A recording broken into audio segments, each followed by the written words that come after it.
मेरे साथी दो जो स्कूल में प्राइवेट गवर्नमेंट स्कूल टीचर्स हैं, मुरारी झा और मनु गुलाटी, दोनों साथ में हैं। और जो आप सब जानते हैं, पिछले कई दिन से हम बात कर रहे हैं कि हम आज बात करेंगे एंटरप्रेन्योरशिप कैरिकुलम की। और कई सारे सवाल आप लोगों ने हमारे लिए भेजे हैं। मेरे साथ भास्कर हैं जो मुझे वो सवाल पढ़ के भी सुनाते रहेंगे बीच बीच में। बहुत सारे क्वेश्चंस आए हुए हैं आपके, पर थोड़ा सा हम कर लें कि देखिए 12वीं क्लास 12th ग्रेड के बाद जब बच्चा स्कूल से निकलता है तो लार्जली नॉट 100% बट मैं कह सकता हूँ 99% बच्चे इस माइंडसेट से निकलते हैं कि हमें एक नौकरी ढूंढनी है। उसके लिए हमें कोई ग्रेजुएशन कोर्स चाहिए, उसके लिए हमें कोई प्रोफेशनल कोर्स चाहिए, दिमाग में नौकरी रहती है। अब सवाल यह है कि अगर सारे ही लोग नौकरी ढूंढने निकलेंगे तो नौकरी देने वाले लोग कहाँ से निकलेंगे? अगर हमारे स्कूलों से सब लोग नौकरी ढूंढने निकलेंगे तो नौकरी देने वाले लोग कहाँ से होंगे? निश्चित रूप से वो नौकरी देने वाले लोग उन देशों में होंगे जहाँ के स्कूलों में स्कूलिंग करने के बाद लोग नौकरी देने वाले बन के निकलते हैं, नौकरी ढूंढने वाले नहीं। इसलिए हम लोगों ने ये एंटरप्रेन्योरशिप माइंडसेट की क्लास शुरू की है।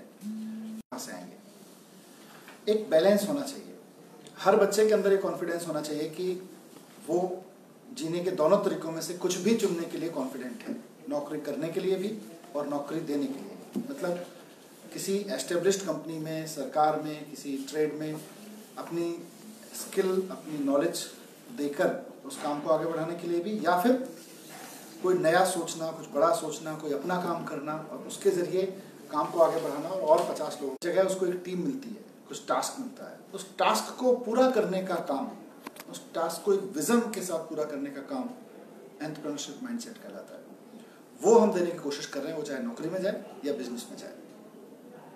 तो ये हमारा वो है एक इनिशिएटिव है। दिल्ली सरकार 9th से 12th ग्रेड तक के बच्चों के लिए एंटरप्रेन्योरशिप माइंडसेट का कैरिकुलम लेके आ रही है, जो अगले सेशन से शुरू हो जाएगा अप्रैल से। उस पर काफ़ी काम चल रहा है। हमने देश के बहुत सारे लोग जो एंटरप्रेन्योरशिप माइंडसेट पर काम कर रहे हैं उनको अभी इनवाइट किया था। उनके साथ अभी 2 दिन पहले कल ही वर्कशॉप की है। उनसे इनपुट लिए हैं इस प्रोग्राम को डेवलप करने में, फ्रेमवर्क तैयार करने में, कैरिकुलम को तैयार करने में। और अब पूरा का पूरा सिलेबस तैयार किया जा रहा है, टीचर्स की, एक्सपर्ट्स की, इनफैक्ट बच्चों की। हमने बच्चों को भी उसमें शामिल किया है ताकि हम, और बहुत जल्द पूरा का पूरा फ्रेमवर्क लॉन्च किया जाएगा और पूरा का पूरा फिर सिलेबस लॉन्च किया जाएगा। स्कूलों में क्या माहौल है और कहाँ क्या है उसके बारे में मुझे लगता है कि हमारे दोनों साथी मुझसे ज़्यादा अच्छे से राय रख सकते हैं। Murari, if you want to add something. बिल्कुल। एक्चुअली हैप्पीनेस करिकुलम के लॉन्च होने के बाद से, जो कि 8वीं तक के क्लास के बच्चों को दिया जा रहा है, एक काइंड ऑफ एक्सपेक्टेशन था कि 9th to 12th के बच्चों के लिए भी इस तरह की कुछ चीज़ें आई। तो लगातार टीचर और बच्चे सभी इस बात का डिमांड कर रहे थे। तो ये एक बेहतरीन इनिशिएटिव है कि एंटरप्रेन्योरशिप उस गैप को फिल करेगा। और वो एक माइंडसेट ट्रेनिंग होगा, जहाँ तक मैं समझ पा रहा हूँ, कि कैसे 12वीं पास करने के बाद एक इंडिपेंडेंट थिंकिंग के साथ एंटर करेंगे और एक आइडिया होगा कि वो डिसीजन ले सकते हैं। जो एजेंसी है, जो मतलब एकेडमिक टर्म में हम उसको एजेंसी कहते हैं, कि वो भी कुछ कर सकते हैं, इस सेंस के साथ वो सामने आएंगे। तो इस तरीके से मतलब एंटरप्रेन्योरशिप को मैं देख रहा हूँ। मुझे लगता है मनु, एक सवाल है किसी ने पूछा हुआ है, मैं before Bhaskar comes to other questions, क्योंकि अभी हम कॉन्टेक्स्ट सेटिंग पे बात कर रहे हैं। एक अक्षय वर्चस्व पांडे, इन्होंने पूछा हुआ है कि आज जब स्कूलों से निकलने के साथ बच्चे नौकरी देने वाले विचार की जगह नौकरी पाने की सोच रखते हैं, तो ऐसे में वो कौन से फैक्टर्स हैं जो उनके दिमाग को इस विचार की ओर पुश करते हैं कि वो नौकरी करेंगे? इस माइंडसेट को बदलने के लिए एंटरप्रेन्योरशिप कैरिकुलम में क्या व्यवस्था होगी, उस पर बात करेंगे। लेकिन कौन से ऐसे फैक्टर्स हैं जो एक बच्चे को इस तरफ पुश करते हैं कि नौकरी करनी है, वो आप बता सकते हो? तो आप बच्चों के साथ काम करते हो। तो इसका आज एक मॉर्निंग में ही मैं कुछ स्कूल स्टूडेंट्स के साथ एक इवेंट में थी कनॉट प्लेस में। तो बच्चे कुछ बता रहे थे कि कॉन्फिडेंस से सबसे ज़्यादा वो रिलेट करते हैं इन चीज़ों को, कि नौकरी पाने के लिए या नौकरी लेने, हम कोई भी बात कर रहे हैं तो कॉन्फिडेंट इंडिविजुअल्स होना ये उनको सबसे ज़्यादा नीड लगती है। ऑल्सो बाउंस बैक करना, अगर कोई स्ट्रेसफुल सिचुएशन है तो मतलब हमारे स्टूडेंट्स तमाम तरह के स्ट्रेस से गुजरते हैं। Many of them are coming from low socio economic background. तो जो एक स्ट्रेस लेवल है उन बच्चों का बहुत हाई है। तो जो बाउंस बैक करना है, I think that's one of the very essential elements of entrepreneurship curriculum. तो बच्चों को भी लगता है, और मुझे लगता है ये in a lot way happiness curriculum ने एक ऐसी होप क्रिएट करी है जहाँ पे बच्चे अब कॉन्फिडेंस और स्ट्रेस को ईज आउट करने की सिचुएशंस को लुक फॉरवर्ड कर रहे हैं। So I think these two factors are major factors जो इसमें पुश कर रहे हैं that children wish to be confident, they also want to ease out their own stress. या अभी मतलब मुझे जस्ट एक चीज़ याद आया व्हेन यू आर सेइंग कि हिस्टोरिकली लोग एंटरप्रेन्योर ही थे, तो आफ्टर इंडस्ट्रियलाइजेशन जो है जॉब करने का एक पूरा कल्चर डेवलप हुआ जो पिछले 200-250 सालों में पूरी दुनिया में ऐसा हुआ है।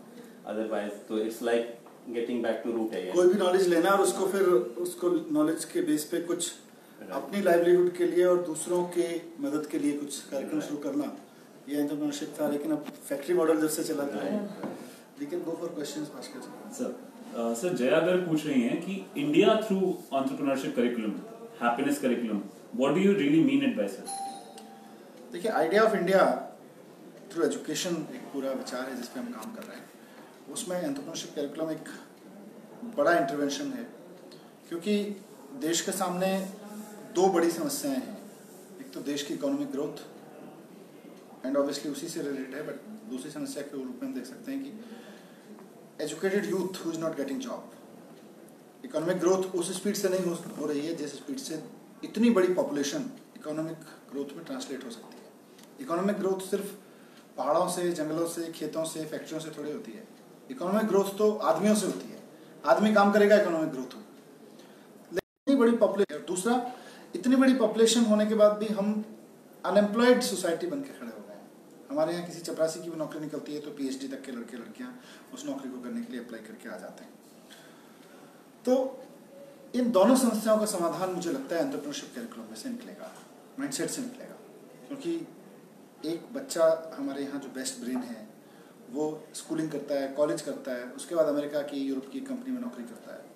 वो नौकरी करके जो भी प्रॉफिट होता है उसको तो सैलरी मिल जाती है, वो चाहे बेंगलोर के किसी आईटी हब में बैठे या फिर बे एरिया में जाके बैठे, उसको सैलरी मिलती है। देश को पैसा नहीं मिलता, देश की इकोनॉमी में कोई कंट्रीब्यूशन नहीं होता। इंडिया सॉफ्टवेयर अपने ही बनाए हुए बच्चे के, अपने ही बनाए हुए ब्रेन के सॉफ्टवेयर को हम जब अमेरिका की कंपनी से खरीदते हैं तो भारत को नुकसान हो रहा होता है, फायदा अमेरिका की कंपनी को हो रहा होता है। वही सॉफ्टवेयर जापान में बिके, पाकिस्तान में बिके, चीन में बिके, फायदा अमेरिका को हो रहा होता है। तो इसलिए अगर इंडियन कंपनी होगी, अगर इंडिया के लोगों की सेटअप की हुई कंपनी होगी तो फिर फायदा इंडियन, मतलब ग्रोथ फिर इंडिया में होगी, इकोनॉमिक ग्रोथ फिर इंडिया में होगी, नए जॉब्स इंडिया में क्रिएट होंगे। नए जॉब्स होंगे तो अनएम्प्लॉयमेंट का समाधान निकलेगा। तो idea of India through entrepreneurship curriculum एक बड़ा आइडिया है, और मुझे लगता है कि इकोनॉमिक ग्रोथ के जितने चैलेंजेस हैं और अनएम्प्लॉयमेंट के जितने चैलेंजेस हैं उसको ये आंसर करेगा। शिवांगी सिंह सवाल पूछ रही हैं, हमने दिल्ली की शिक्षा क्रांति के नाम पर सोशल मीडिया पर बड़ी बड़ी और सुंदर बिल्डिंग्स बहुत देखी हैं, लेकिन टीचर्स ने क्लासरूम के अंदर क्या बदलाव देखा है और अपने रोल को लेकर क्या सोचते हैं? Teachers can share their experience. Yes, तो बेसिकली क्लासरूम के अंदर भी बहुत सारी चीज़ें बदल रही है, और जो इंफ्रास्ट्रक्चर का चेंज आया है वो अपने साथ एक बड़ा होप लेकर के आया है टीचर्स के अंदर। तो मेजर शिफ्ट जो मैं देख पा रहा हूँ कि सरकारी स्कूलों में education is a serious business, यानी कि पढ़ना है और पढ़ाना है, इस बात को लेकर के एक पिछले 2-3 सालों में स्वीकारोक्ति हुई है कि ये होना है। और साथ में कई तरह के इंटरवेंशंस क्लासरूम के अंदर हो रहे हैं। हम टीचर्स मिलकर के ही कई सारे नए करिकुलम एंड मटेरियल्स डेवलप कर रहे हैं जो प्रगति सीरीज के रूप में आ रहा है बच्चों के सामने। इसके अलावा स्पोकन इंग्लिश के लिए क्लासरूम वाले लोग हैं, आपने सुबह एक ट्वीट किया था, उसके बारे में बता सकते हैं? Right, definitely. और सबसे बड़ी बात, हाँ, मतलब जब हम बच्चों से बात कर रहे हैं तो बच्चे बताते हैं कि टीचर्स बहुत पहले से ये सवाल रहता था कि भाई बताओ क्या प्रश्न याद किया है तुमने, तुम सुनाओ तुमने क्या याद किया है। और वो एक बड़ा बदलाव आ रहा है, खास करके हैप्पीनेस के इंटरवेंशन के बाद, कि सवाल पूछा जाता है कि आपका इस सवाल के बारे में क्या राय है, क्या विचार है, तुम क्या सोचते हो। सभी बच्चों से पूछ रहे हैं कि तुम्हारा इस सवाल के बारे में क्या सोचना है। तो that is such an interesting thing, वो क्वेश्चनिंग करना और बच्चों को और ज़्यादा सवाल पूछने के लिए प्रेरित करना। तो ये एक मोड चेंज हो रहा है। पहला था कि टीचर्स के अंदर क्या बदलाव आ रहा है वो यहाँ इस इतने छोटे से इंटरेक्शन में बताना बहुत मुश्किल है, लेकिन उसके लिए मैं रिक्वेस्ट करूंगा कि आप लोग मुरारी झा और मनु गुलाटी को ट्विटर पे टाइमलाइन पे फॉलो करोगे तो आपको क्लासरूम में टीचर के अंदर क्या बदलाव आ रहे हैं, टीचर इनको किस रूप में देख रहा है, वो आपको समझ में आ सकता है। राइट। ऑल्सो मुझे लगता है कि बहुत सारे जो न्यू इंटरवेंशन स्टार्ट किए हैं उससे एक टीचर और टॉट में जो रिलेशनशिप है वो बहुत स्ट्रेंथन हुआ है। तो फॉर एग्जांपल जैसे हम हैप्पीनेस करिकुलम का ही लें तो I was interacting with a few students, तो जो बच्चों में जो टीचर एक इंस्ट्रक्टर के रूप में है, टीचर हैप्पीनेस की क्लासेस ले रहे हैं, तो जो एक रिलेशनशिप टीचर और टॉट में है, स्टूडेंट्स में है, वो इतना स्ट्रेंथन हुआ है कि now students are forthcoming with sharing with many of their problems with the teachers. Also जो सारे स्टेक होल्डर्स हैं उनको इन्वॉल्व कर रहे हैं, जैसे पेरेंट्स का बहुत बड़ा योगदान है, आजकल स्कूल और कम्युनिटी बहुत इकट्ठे काम कर रहे हैं।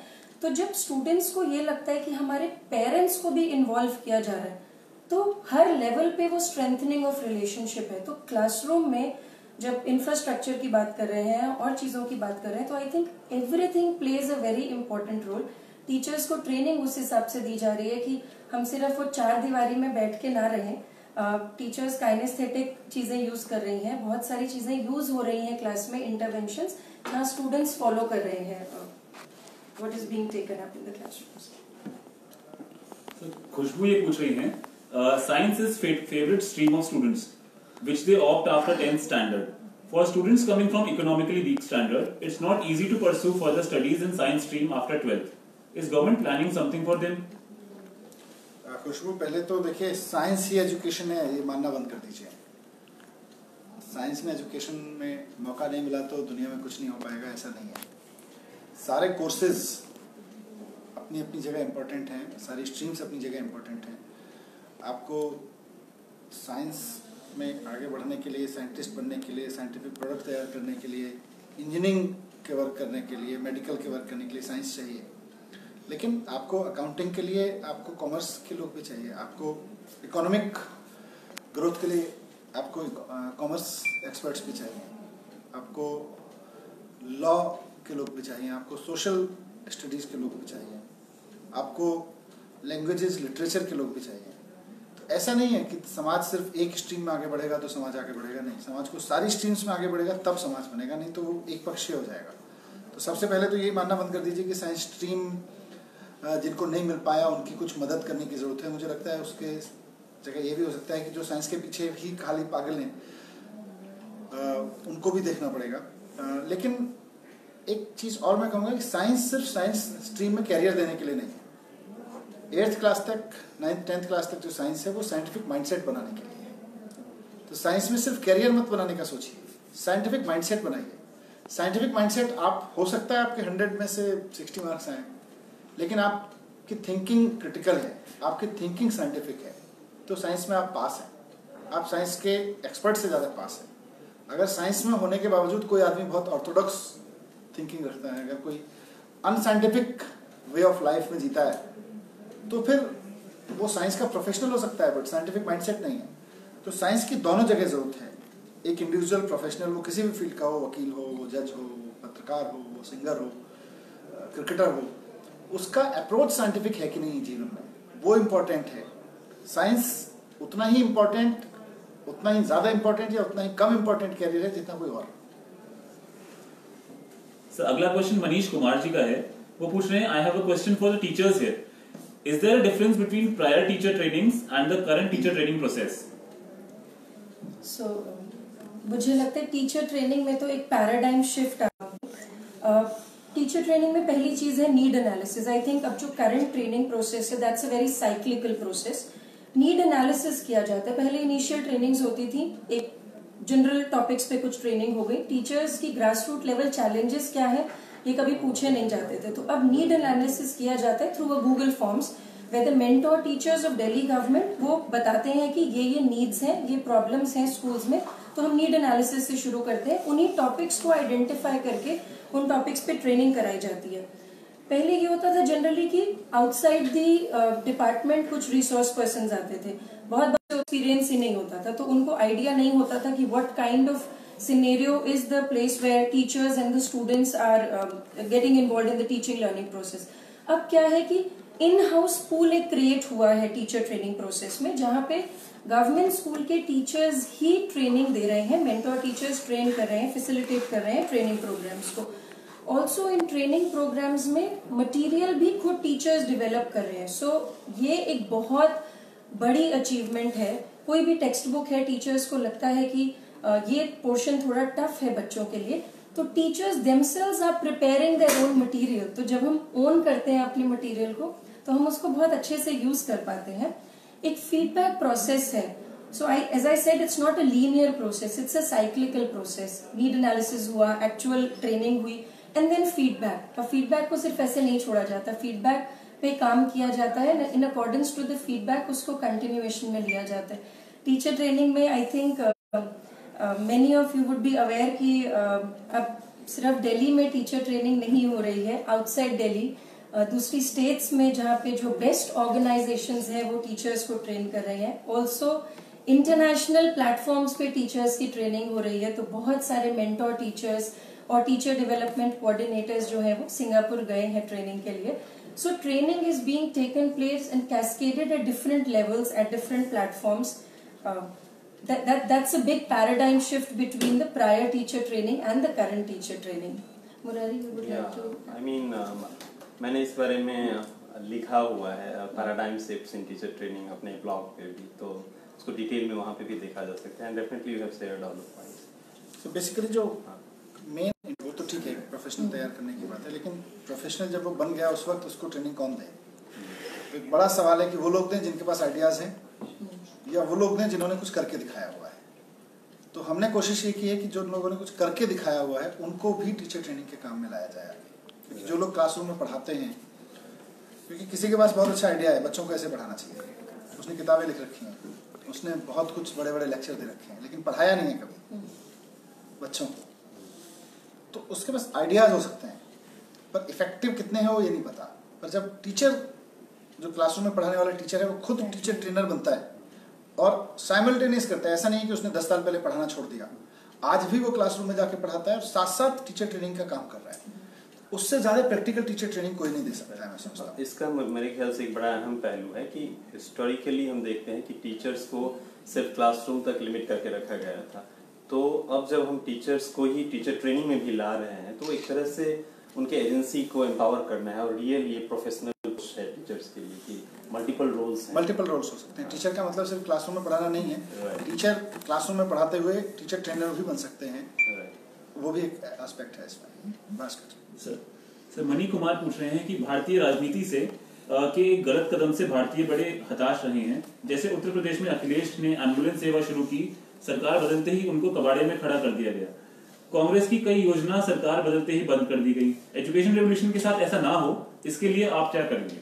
इसके लिए मुझे लगता है लोगों को डिसीजन लेना पड़ेगा कि वापस हमको चुने, क्योंकि अगर कोई दूसरी सरकार आएगी, उसकी प्रायोरिटीज एजुकेशन होगी कि नहीं होगी, उसका एजुकेशन में क्या एजेंडा होगा, वो सिंबॉलिक एजुकेशन इंप्रूवमेंट करना चाहेगी, ग्रास रूट एजुकेशन इंप्रूवमेंट करना चाहेगी, वो अगली सरकार, उस अगर कोई नई सरकार आती है। इसलिए ये ज़रूरी है कि अगर मतलब यही एजुकेशन और डेमोक्रेसी बहुत इंपॉर्टेंट है कि अगर डेमोक्रेसी से एजुकेशन मैंडेट निकल के आता है तो निश्चित रूप से एजुकेशन पे काम होगा। अगर डेमोक्रेसी से कुछ और मैंडेट निकल के आता है तो जो लोग निकल के आएंगे वो फिर अपने उस मैंडेट पे काम करेंगे। तो जितने लोग देख रहे हैं उनकी जिम्मेदारी भी है, हम सबकी जिम्मेदारी भी है कि democracy need children into the mainstream education. Does in any way happiness curriculum working on making them happy too? मुझे लगता है उसका जवाब मेरे साथी दे सकते हैं, लेकिन एक चीज जरूर कहूंगा कि मेन स्ट्रीम क्या है।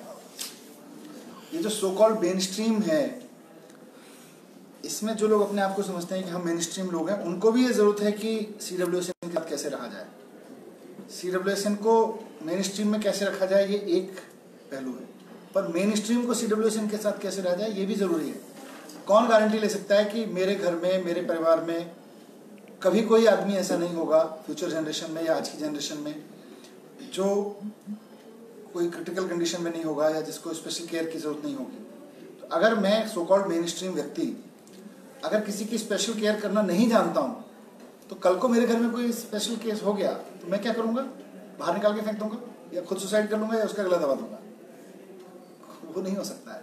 तो कैसे रहा जाए CWSN के साथ? अगर हमारे बीच में 5 लोगों के 10 लोगों के बीच में एक बच्चा CWSN है, तो उसके साथ हमको कैसे बिहेव करना है और कैसे नहीं करना है, कैसे नॉर्मल रहना है, और नॉर्मल में अपने आप को क्या फील कराना है और उसको क्या फील कराना है, ये सारी चीज़ें ये सो कॉल्ड मेन स्ट्रीम को भी समझने की जरूरत है। बट CWSN का जो मेन क्वेश्चन है उस पर आंसर कर सकते हैं। मतलब मेरी जो समझ है कि इस तरह के स्पेशल एजुकेशन के लिए जब हम काम करते हैं तो इनफैक्ट वही मेन स्ट्रीम का हो जाता है। उदाहरण के लिए कि सीढ़ी की जगह पे हम जब रैंप बनाते हैं तो सारे मेन स्ट्रीम लोग उस रैंप का इस्तेमाल करना शुरू करते हैं। इट्स नॉट जस्ट कि CWSN के लोग इस्तेमाल कर रहे हैं।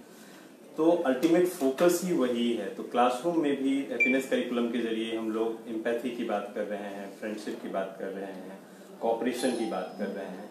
तो ये कहीं ना कहीं जरूर इनफैक्ट CWSN या स्पेशल एजुकेशन को ही मेन स्ट्रीम एजुकेशन बनाने की बात है, जिसमें सब एकोमोडेट हो जाता है। एक छोटा सा सवाल एक और था कि डियर सर, जितेंद्र पाठक पूछ रहे हैं, स्कूल्स में क्लिनिक बनने थे और अभी ये काम कहाँ तक पहुंचा? स्कूल्स में क्लिनिक बन रहे हैं, अभी बहुत सारे स्कूल्स में जगह आइडेंटिफाई हो गई है। ऑफ कोर्स जो सारी प्रॉब्लम्स थी जिसमें LG साहब और उनकी तरफ से जितनी टांग अड़ानी थी अड़ा ली गई, उसके बाद अब प्रोसेस काफ़ी आगे बढ़ गई है। सर एक आखिरी क्वेश्चन पूछना चाह रहे हैं। राजा वेंकटेश पूछ रहे हैं, sir hats off to a noble and most needed initiative that government has taken. At the same time can you share with the people what will be the outcome of this happiness and entrepreneurship curriculum at the end of each academic year? Each academic year में तो देखिए कहना मुश्किल है, but ultimately आप अपने बच्चे को स्कूल किस लिए भेजते हैं? आप अपने बच्चे को 2 साल 3 साल की उम्र में स्कूल इसलिए भेजते हैं कि 12 साल बाद 14 साल बाद जब वो बच्चा स्कूल से बाहर निकले, या और टोटल 18-20 साल बाद जब वो बच्चा कॉलेज से बाहर निकले, तो वो जीना सीख जाए, खुशी से जीना सीख जाए, दूसरों के जीने में मदद करना सीख जाए, दूसरों की खुशी से जीने में मदद करना सीख जाए। तो इतना ही आउटकम है, इससे ज़्यादा कुछ चाहिए नहीं और इससे कम में कुछ मिलेगा नहीं। तो मतलब ये थोड़ा सा फिलोसफिकल हो गया, लेकिन एक बच्चा कॉन्फिडेंस के साथ जो भी स्किल्स उसको मिल रहे हैं उनके साथ अपनी ज़िंदगी जी सके और अपने स्किल्स को दूसरों के लिए काम में ला सके, ये आउटकम अभी भी ऐसा नहीं है कि मैं कोई नई बात कर रहा हूँ, पर ऐसा कैसे हो सकता है कि 20 साल की पढ़ाई के बाद एक डॉक्टर निकलता है किसी कॉलेज से, वो मानव की सेवा करने में लग जाता है, वो फ्री में भी इलाज करता है, वो गरीबों की भी मदद करता है, वो बड़े लोगों का भी इलाज करता है, तो बहुत कमिटमेंट के साथ, पैशन के साथ करता है। लेकिन उसी कॉलेज से निकला हुआ एक डॉक्टर हॉस्पिटल खोलता है और उसके पास कोई इलाज कराने आता है तो वो किडनी चोरी करके बेच देता है बेहोश आदमी की। ये कैसे होता है? ये इसीलिए होता है क्योंकि वहाँ हैप्पीनेस करिकुलम नहीं था, वहाँ एंटरप्रेन्योरशिप माइंडसेट नहीं था। अगर वो होता तो कोई भी व्यक्ति ये नहीं कर पाता। एक इंजीनियर बहुत ईमानदारी से पुल बनाता है, सड़क बनाता है, नई कंपनियां बनाता है, नए प्रोजेक्ट बनाता है। एक इंजीनियर पुल तो बनाता है लेकिन उसमें से पैसा खा जाता है, वो पुल अंत में टूट के गिर जाता है, कई लोग मारे जाते हैं। तो वो कैसे हो जाता है? वो जो आउटकम आप चाहते हैं एक इंजीनियर से, एक डॉक्टर से, एक IAS से, एक नेता से, एक वकील से, एक जज से, एक प्रोफेशनल से, वो आउटकम सबसे मिल सके, इसके लिए एंटरप्रेन्योरशिप माइंडसेट और हैप्पीनेस करिकुलम दोनों जरूरी है। Thank you very much.